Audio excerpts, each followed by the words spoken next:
Hazel Alaria POV. Naalimpungatan ako nang wala akong makapa na shato sa tabi ko. Napabalikwas ako ng bangon, at inilibot ang paningin sa buong paligid. Anong oras na ba? Mabilis ang ginawa kong kilos, naghilamos, nagtoothbrush, at kung ano-ano pa ang ginawa ko sa tuwing umaga na magigising ako. Nang matapos ako, bumaba na ako. Ang tahimik naman sa bahay na ito. Ganito ba talaga sa kanila kapag umaga? Sa bagay 8 AM na din. Masyadong late na para sa almusal. Napahinto ako nang marinig ang masayang halakhak ni Shato, mula sa dining area. Mabilis akong lumakad papunta doon. Unang pasok ko pa lang, nagtama na kaagad ang paningin namin ni Ronan, kaya namumula ang mukha kong nag-iwas ng tingin sa kanya. Kakainis. Naalala ko na naman. Mommy ko. Napabaling ako kay Shato, nang tawagin niya ako. Ngayon ko lang pati napagtanto, na nakatingin pala silang lahat sa akin. Magandang umaga po. Bati ko kina Mr. and Mrs. Monterosa. Maupo ka na at kumain hiha. Tumango ako kay Mrs. Monterosa, at umupo katabi ni Shato. Mommy ko, kumain ka po ng marami. Ngumiti ako sa kanya at napatitig, dahil sa ginagawa niyang paglalagay ng pagkain sa plato ko. 4 years old pa lang siya, pero parang ang tanda-tanda na niya kung magsalita, at maging sa kilos niya. Ito po mommy ko, kain ka na po. Salamat. Napawi ang mga ngiti ko, nang makitang titig na titig siya sa akin, o mas tamang sabihin na titig siya sa labi ko. Bakit Shato?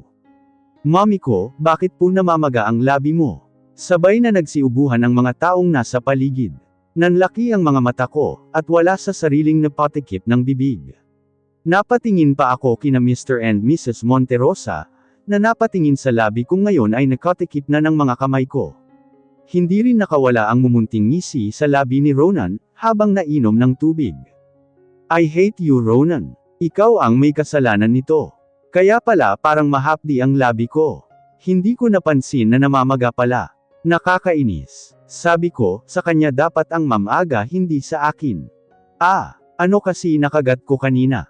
Pagpapaliwanag ko, pero parang gusto kong maluso sa kinauupuan, dahil sa ginawang pagtawa ng malakas ni Ronan. Ogad ka talaga Ronan. Ang sarap mong batuhin ng plato sa mukha.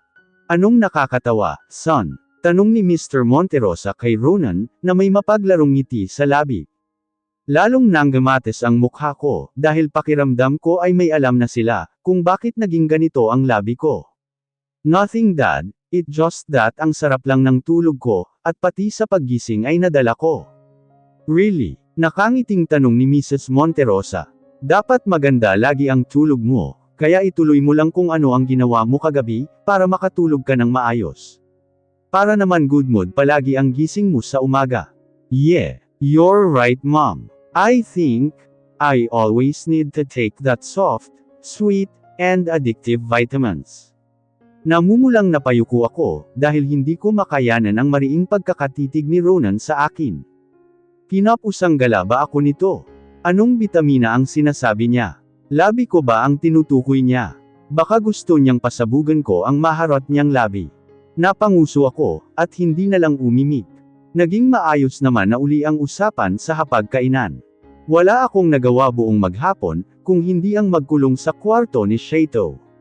Gusto ko sanang umalis, dahil naiinip na ako dito sa bahay nila Ronan, pero ang hindi ko maintindihan kung bakit ang daming nagkalat na mga gwardya, or kung ano man ang tawag sa mga lalaking may malalaking katawan. Para talaga silang mga bouncer sa bar. Nakakatakot tuloy lumabas. Pakiramdam ko kasi kapag tumapak ako sa labas ng pintuan, kaagad nila akong papalibutan at hindi papayagang lumabas.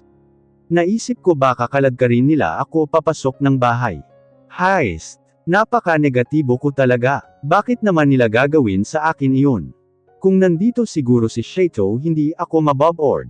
Sumama kasi siya kay Yaya Celia sa grocery store. Ayoko sana pero mapilit si Shato, kaya wala na kaming nagawa. Mabuti na lang at may bouncer bodyguard na kasama sila nang umalis.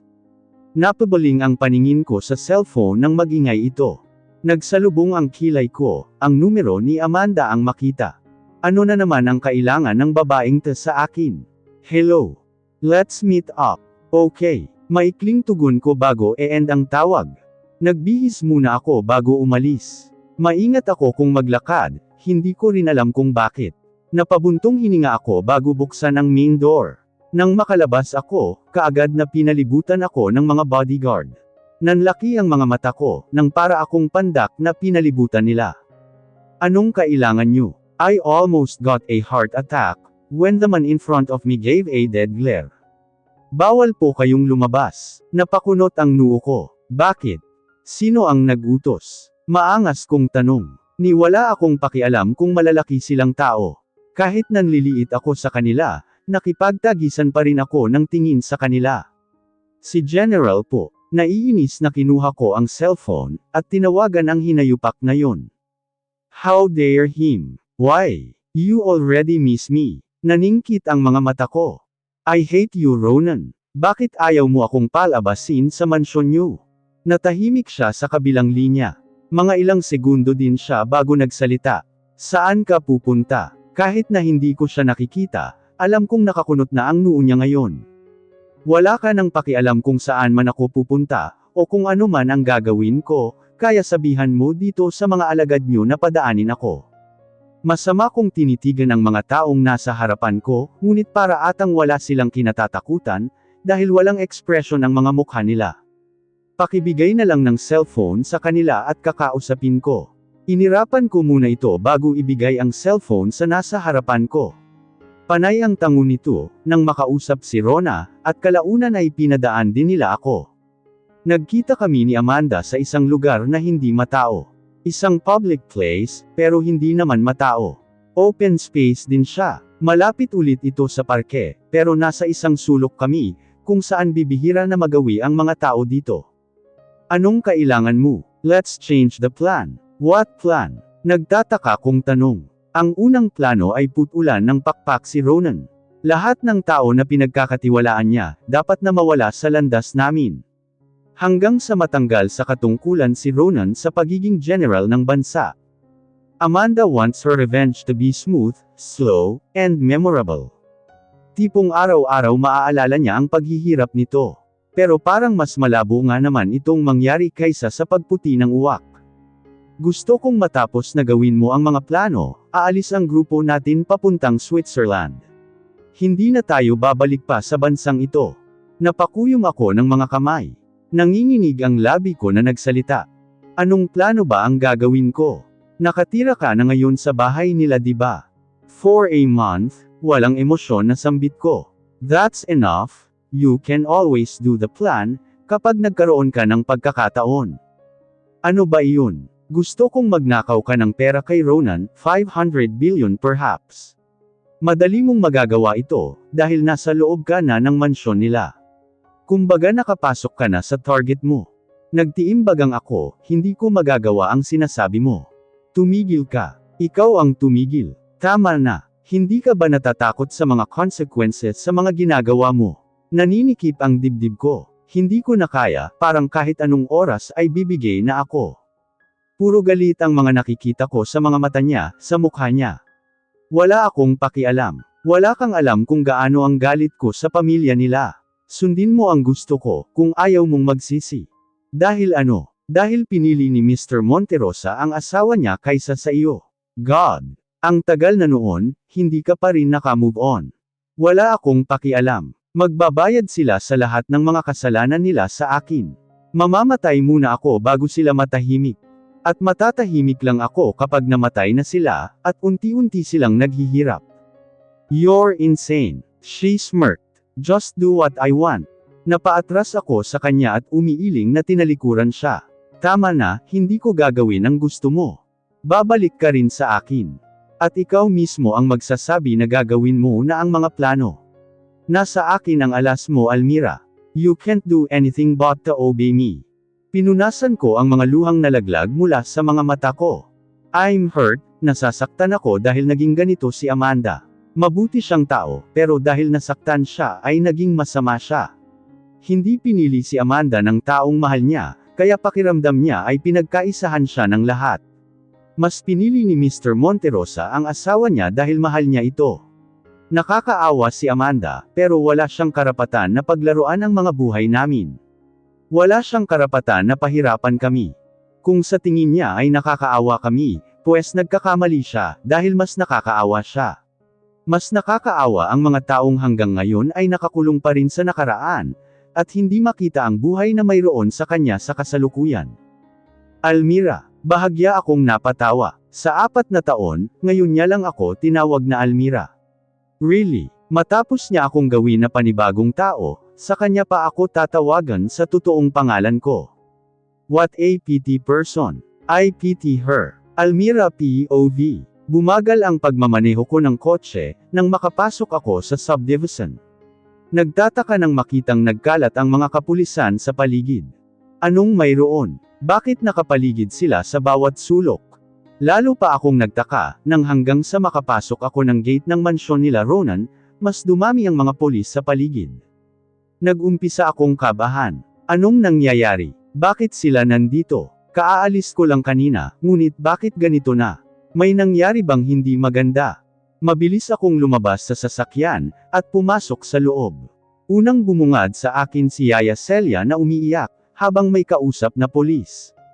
My heart immediately beat so fast. What happened? I was clueless and nervousness was eating me. Lady Hazel, si Shaito po. She was crying so hard. What happened to him? I tried myself not to panic, but my heart can't do that. Yaya Celia couldn't answer me, that's why I burst in anger. Yaya. Sorry po, may mga armadong dumukot kanina sa grocery store kay Shaito. Hindi ko po kilala. Alam na rin po ito ni Senyor ito Ronan, pasensya na po Lady Hazel. Nanigas ako sa kinatatayuan. Nanginginig ako, at halos hindi na makagalaw sa pwesto ko. He what? I asked incredulously. Bahagya pa akong napatawa sa kanya. What kind of joke is that? Lady Hazel. Akmang hahawakan niya ako, nang tampolin ko ang kamay niya. Napasinghap silang lahat na nasa paligid. Ang mga polis, si Yaya Celia, even Ronan and his parents na kararating lang, ay nasaksihan ang ginawa ko kay Yaya Celia. But I don't care kung ano man ang isipin nila sa akin. Nagagalit ako, hindi dahil sa kanila, kundi dahil sa sarili ko.